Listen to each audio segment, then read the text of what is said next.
Cara, e se eu te contasse sobre uma franquia de jogos que lançou junto com um console, especificamente o GameCube? Ele foi um dos primeiros jogos que veio junto com ele. E não só isso, como esse jogo ganhou versões, ou melhor, uma versão pro PS2. E no PS2 e no GameCube, essa franquia de jogo ganhou mais uma continuação. Teoricamente, tinha tudo para ser um sucesso, correto? E se além disso eu te falasse que também, mais pra frente, esse jogo teria saído num portátil, um jogo exclusivo pro portátil da Nintendo, que era o Nintendo DS. Você teoricamente pensa, pô, uma franquia de bastante escopo. E não só isso, eu te contasse que essa franquia também tem o seu personagem principal e está presente em vários jogos de luta como Marvel vs Capcom. E ele tem o próprio jogo de luta para chamar de seu. E se eu te contasse que esse jogo, essa franquia, além disso tudo, também teria ganhado uma adaptação em anime, mas não só uma adaptação em anime, como 2 temporadas e dublagem brasileira na década de 2000.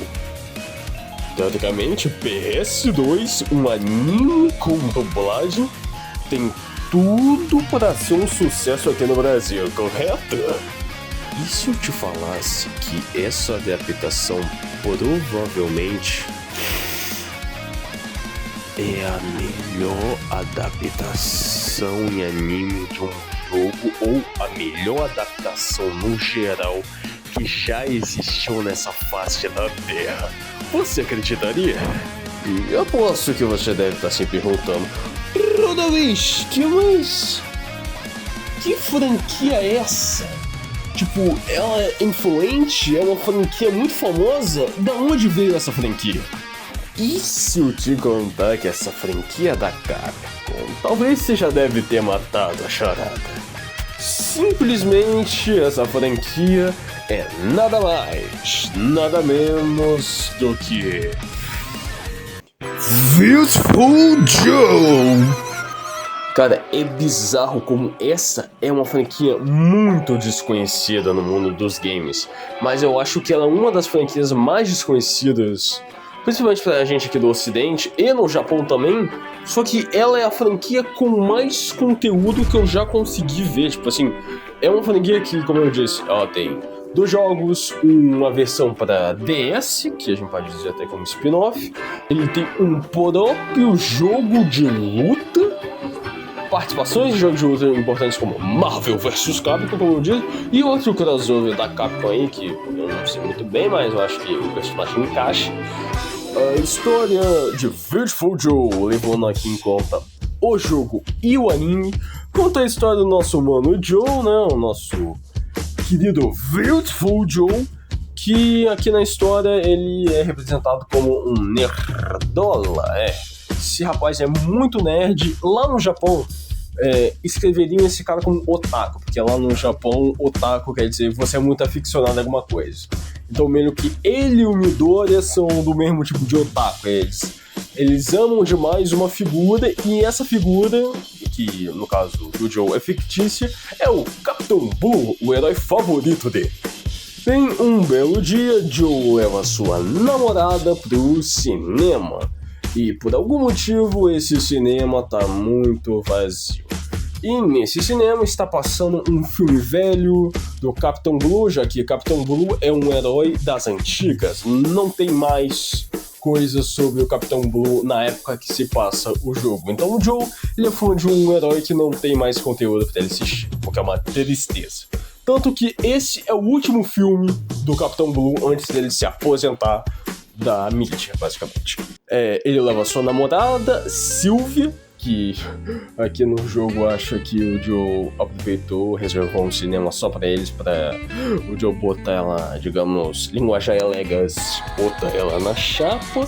O que acontece que não, porque o Joe, como eu disse, é um nerdola, ele só quer ver o Capitão Blue. Então ela tenta ali começar a fazer um filme mais 18, mas o Joe corta o barato dela. Tanto que eu gosto muito da frase que ela solta: Joe, eu não quero ver filme de ação, eu quero ver ação atrás dos bastidores. Ela puxa o Joe e vai pra cima dele. O nosso menino, com medo de perder o seu cabaço, mete essa aí.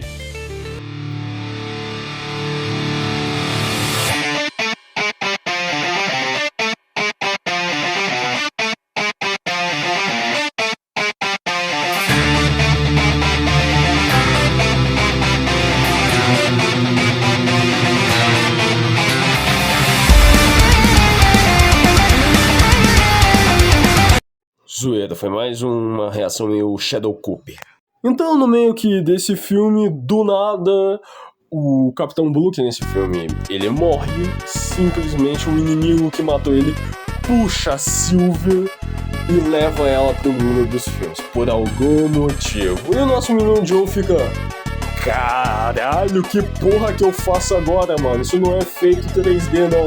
Então, a Six Machine, que é o robô barra máquina do Capitão Blue, simplesmente cai pra fora da tela e decidiu levar o Joe junto também. E nisso, Joe descobre que quem levou ele para aquele mundo de filmes foi simplesmente o Capitão Blue, que quer fazer dele o seu sucessor, já que ele morreu e já que a namorada dele foi sequestrada, é um momento adequado para deixar um herdeiro com as habilidades dele.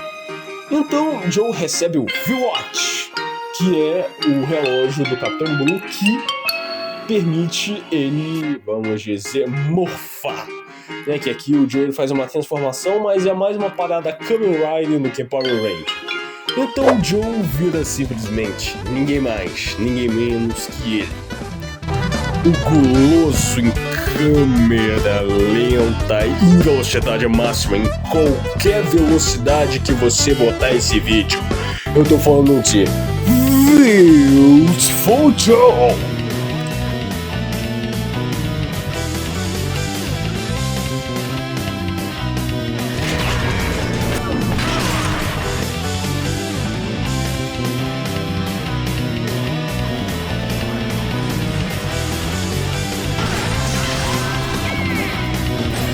E é uma franquia que ela é muito influente em várias outras coisas. Por exemplo, dessa franquia que surgiu meio que a base de Bayonetta. Porque muita coisa que você vê em Bayonetta, por exemplo, a mecânica da esquiva da bruxa lá que ela tem, surgiu aqui de Beautiful Joe. É uma inspiração.